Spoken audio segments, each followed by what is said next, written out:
andás, Facu? Facu, buen día, amigo, ¿cómo estás? Hola chicos, ¿cómo están? Un placer de saludarles. Santi, Mica, Bambino, Adriana, un placer arrancar de nuevo una mañana en Contala como quieras. Estamos en el microcentro, más precisamente sobre calle San Martín, donde un amigo de la casa, Miguel Mike Palú, tuvo la amabilidad de recibirnos para hablar un poquito respecto a este tema que va a atravesar la jornada, ¿no? El presupuesto, el proyecto más bien del presupuesto anunciado ayer por el presidente Javier Milei en cadena nacional. Un poquito para pasar en limpio de qué se trató o qué análisis se puede hacer con esta corta cadena nacional, diríamos, del presidente. Si quieren, Mike ya está con nosotros para que charlemos. Dale, dale vos, Facu, sin problema. Perfecto. Nos vamos acomodando. Mike, de nuevo, muchísimas gracias por tu tiempo, muchísimas gracias por recibirnos desde Contala como quieras. Bueno, pasado el anuncio del proyecto del presupuesto, ¿qué se puede analizar? ¿Qué podemos decir de esta cadena nacional que pasamos ayer? Bueno, buen día a todos, ¿cómo están? Es una jornada, como vos decís, va a estar atravesada por la cuestión del presupuesto. Había muchísima expectativa en base a lo que podía llegar a decir el presidente de la Nación en cadena nacional. Lo que primero me llamó la atención es que haya sido grabada. Eh, ya- Y después muchos esperaban algunos anuncios desde el punto de vista económico. Desde el punto de vista económico no se esperaba ningún tipo de anuncio, ni ningún tipo de sorpresa. Más que nada porque el equipo económico ya había tomado nota y había dicho que el rumbo económico no se cambia. Eso estaba más que claro. Lo que sí se esperaba era una moderación desde lo político, ¿no? Y ayer, tomando nota, lo escuché al presidente 5 o 6 veces hablar de consenso. Cuando vos tenés proyectos a largo plazo y tenés proyectos de reconstrucción y tenés y planes de estabilización y programas económicos, tenés que pensar en el largo plazo. Planes de 10 años, en donde si vos querés llevar a cabo medidas estructurales y reformas profundas en el país y que tu programa y tu proyecto tenga validez y sea convalidado por todo el Congreso, no podés hacerlo sin consenso político. Parece que el mensaje fue extremadamente político, tratando un poco de convencer de vuelta a los votantes del centro de cara a las elecciones de octubre, ¿no? Porque veníamos viviendo muchos momentos de zozobra desde las elecciones en Buenos Aires, muchísima volatilidad en los mercados, mercado que le soltó la mano plenamente, o es lo que venía mostrando en las últimas semanas, el riesgo país trepando 1.200 puntos, y voy a hablar del presidente ayer citando y muchas veces que el objetivo es bajar el riesgo país. Bueno, no hay en el presupuesto, son 47 páginas, estamos leyéndolas, estamos analizándolas punto por punto, obviamente esto es extremadamente reciente, pero hay como cierta inconsistencia entre tratar de bajar el riesgo país, las medidas que se toman, eh, más precisamente porque es precisamente este rumbo económico y esta política de tipo de cambio y programa monetario el que de alguna manera no te está permitiendo acumular reserva y es lo que termina determinando eh, la posición de los acreedores argentinos en cuanto a sus tenencias en activos argentinos, más precisamente bonos. Así que desde ese lado me pareció un poco inconsistente, se lo vio un Milei mucho más moderado, mucho más tranquilo, sin generar eh, ningún tipo de agravio a nadie. Me parece que eso estaba totalmente puesto en precio ya, nadie lo dudaba. Y me pareció algo anacrónico, de vuelta, citando a Keynes, tratando de desacreditar su teoría económica. Me parece que no suma en lo más mínimo, no me parece que era importante. Y después de los números se habló bastante poco. Lo que sí habló es, hay un blindaje al superávit fiscal, y no es superávit fiscal, por lo menos el equilibrio fiscal se va a mantener. eh, en caso de que, y hay una cláusula en el presupuesto, en que si los gastos de alguna manera exceden a los ingresos, bueno, se va a activar esa cláusula para mantener el superávit. O sea que el superávit en el presupuesto está totalmente blindado.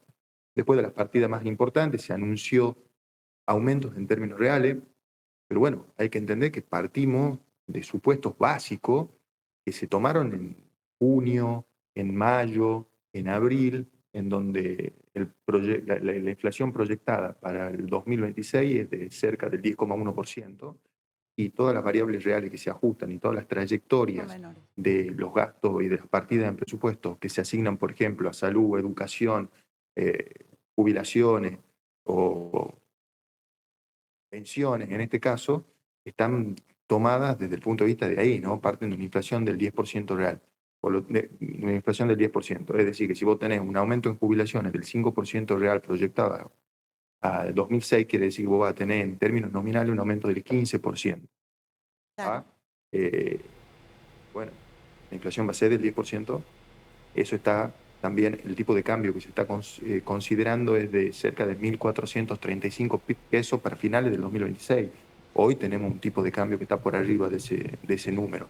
Y me parece que las proyecciones desde el punto de vista, esos supuestos son bastante irreales.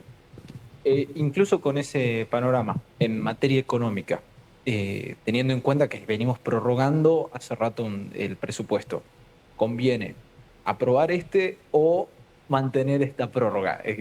Quizá es una pregunta un poquito más política que económica, ¿no? Pero desde la economía, ¿cómo se lo puede analizar? Desde la Constitución, no tener presupuesto me parece que es una locura. Que no lo tengamos hace 2 años me parece que es una locura. Necesita un guidance y necesita el apoyo del Congreso para aprobar los presupuestos. Obviamente que tienen que estar basados en supuestos reales y debería haber un feedback permanente tratando de llegar a un consenso, que es lo que el presidente anunció. Así que hay que tratar de trabajar el presupuesto y aprobarlo. Me parece que eso sería una muy buena noticia. Hoy los mercados reaccionando muy bien al discurso, por lo menos de manera inicial. Los bonos en Estados Unidos están trepando un 3%, lo que no es una mala noticia. Hay que ver qué pasa el resto de la jornada. El tipo de cambio moderándose ya en cerca de los 1.490 pesos, por lo menos el dólar cripto, que es el único que tenemos de referencia. Hay que ver si logramos de acá a octubre tener un poquito más de estabilidad, un poquito más de estabilidad, por lo menos en variables como el tipo de cambio y la tasa de interés, que vienen bastante golpeados. Pero me parece que necesitamos tener un guidance, necesitamos tener ese presupuesto que de alguna manera nos vaya guiando en términos de materia económica. Perfecto. Chicos, no sé si quedaron algunas dudas. Ustedes venían tocando un poquito el tema en el programa. Si hay alguna preguntita que quieran pasarle a Mike. No, Facu, bastante claro. Queríamos hablar un poquito sobre este tema. Hablamos justamente al principio del programa, así que agradecerle. No sé si vos tenés alguna consulta más para cerrar o este móvil y agradeciéndole a Miguel. No, por supuesto. Mike, muchísimas gracias por tu tiempo, como siempre. Quizá para cerrar, ¿no? Teniendo en cuenta todo esto, ¿se puede pensar en 2026, recién lo decíamos, con estos números o más bien la pregunta es, ¿se puede ajustar lo suficiente el presupuesto a los cambios que se vienen viendo en estos últimos 2 meses desde las proyecciones que se hicieron? A ver, me parece que hay un factor clave, hay que eliminar el ruido político de acá a octubre. Es muy difícil tomar decisiones y tratar de aislar ciertas variables hasta ese momento.